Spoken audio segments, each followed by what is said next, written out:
Bonjour, la paracha qu'on lira Be'ezrat Hashem ce Shabbat, parachat Beshalach. Dans notre paracha, on parle de la manne que Béné Israël ils ont mangé dans les déserts pendant 40 ans. Il faut savoir que pendant ces 40 ans, il y a une nouvelle génération qui est née.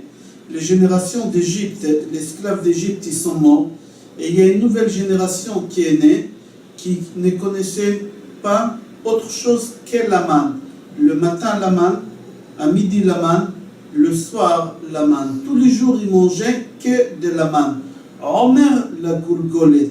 C'est marqué que chacun il avait 2,5 kg à peu près de manne. Qu'il avait le goût ta'amon ketzapichit bidvash. Qu'ils avaient le goût qu'ils ont voulu imaginer et y goûter. Gemara Yoma, page Ain Hei Amud Aleph dit qu'il y a une histoire qu'un jour il y a un des juifs parmi les béné Israël dans les déserts qu'il a réussi à se sauver et à quitter les béné Israël. Et il est arrivé dans un endroit où il y a des goïms là-bas. Et il est arrivé à Moab. Et là-bas, il a trouvé un restaurant. Il avait faim. Il s'est assis pour manger. Et à l'époque encore, ils n'avaient pas l'obligation de la shrita. Alors ça posait aucun problème de cacheroute. Et il a commandé là-bas un steak saignant. Concernant ce que je viens de dire, qu'à l'époque, ils n'avaient pas encore l'obligation de la shrita, c'est rapporté dans Gemara Cholin, page Yudzaïn Amud Aleph. On continue, il s'est installé dans le restaurant et il a demandé un steak saignant. Et il a payé avec des perles qui descendaient du ciel avec la manne. Comme ça c'est marqué dans le Midrash, que la manne qui descendait tous les jours, dedans ils avaient des parfums, des maquillages pour les femmes et des pierres précieuses. Il a pris avec lui quelques pierres et il a payé avec ça au restaurant. Et au moment qu'il a mangé ce steak saignant, ses yeux ils se sont éclairés, ils se sont ouverts. Il a dit c'est magnifique, c'est très beau, c'est extraordinaire, il a un goût exceptionnel. Il a le goût des paradis. Il s'est dit demain, je vais ramener mes copains.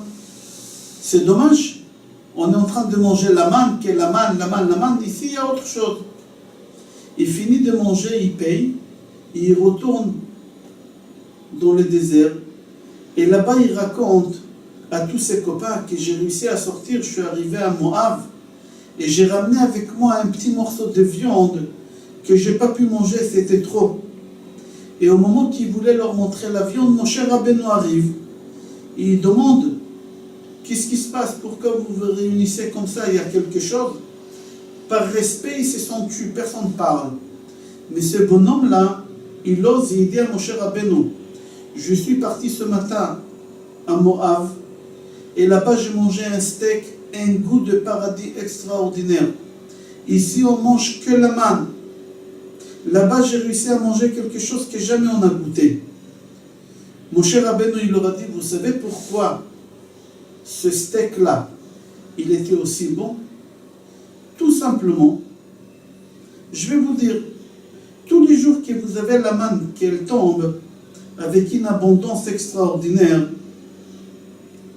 c'est marqué dans Yom page Ain Vav Amud Aleph, qui tombait à une hauteur élevée, à tel point que les goïms, ils voyaient de loin, ils disaient c'est quoi ça? Là-bas c'est marqué dans la Torah, dans notre paracha, Vecham Hashemesh Venamas. Moshe Rabbeinu il leur dit, vous savez pourquoi son steak il était bon? Parce qu'au moment qu'il y a la grosse quantité en abondance qu'elle tombait de la manne, vous avez mangé. Le reste, le soleil il faisait fondre et ça devenait liquide et ça partait dans les fleuves. Et les animaux de ces goïms, ils buvaient cette eau-là de la manne et ça pénétrait dans leur corps. Toi, qu'est-ce que tu as mangé là-bas et tu as senti le goût du paradis? C'est grâce à la manne que vous mangez ici. Ici, vous avez la source. Qu'est-ce que vous allez chercher ailleurs? Qu'est-ce que vous allez chercher dans des endroits qui ne nous concernent pas, que ce n'est pas à nous? La source, elle est là. Les élèves de Rabbi Shimon Bar Yochai ont posé la question, pourquoi la manne, elle ne descend pas une fois par an? Pourquoi tous les jours il fallait que la manne descende? Il leur a dit plusieurs réponses. La première réponse, il leur a dit, un exemple, un roi qui a dit à son fils, viens me voir une fois par an pour que je te donne ton salaire. Et son fils, il venait une fois par an, et pendant toute l'année, le papa, il ne le voyait pas. Le père, il a compris que son fils, il vient une fois par an, c'est uniquement pour l'argent. Il lui a dit, à partir de maintenant, ton argent, tu l'auras une fois par semaine.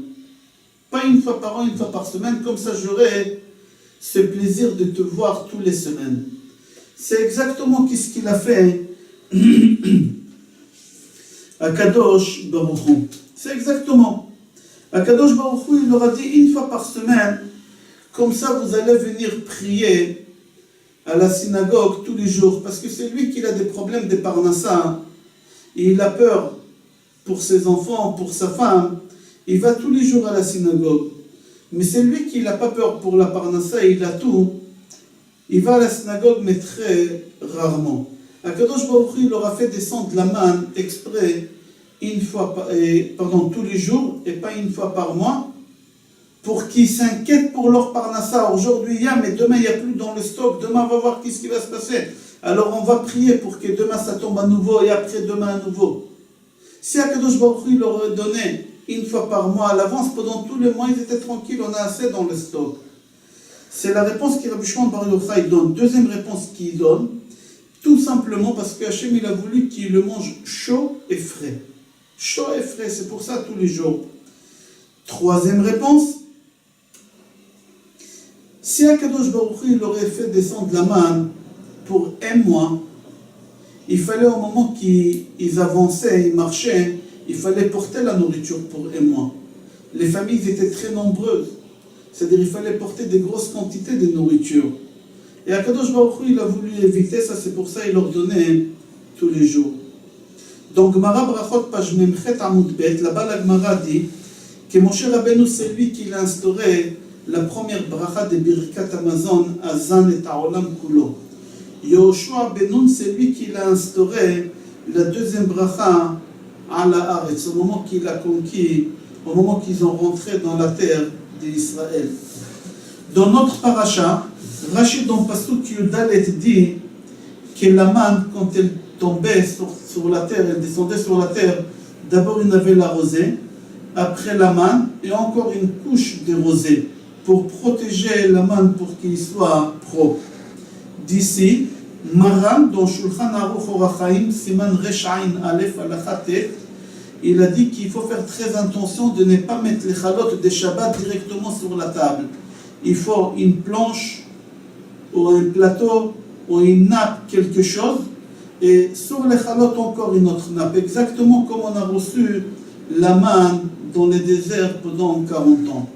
Je vous souhaite Shabbat Shalom, Bracha ve'atzlacha et Kol Tuv.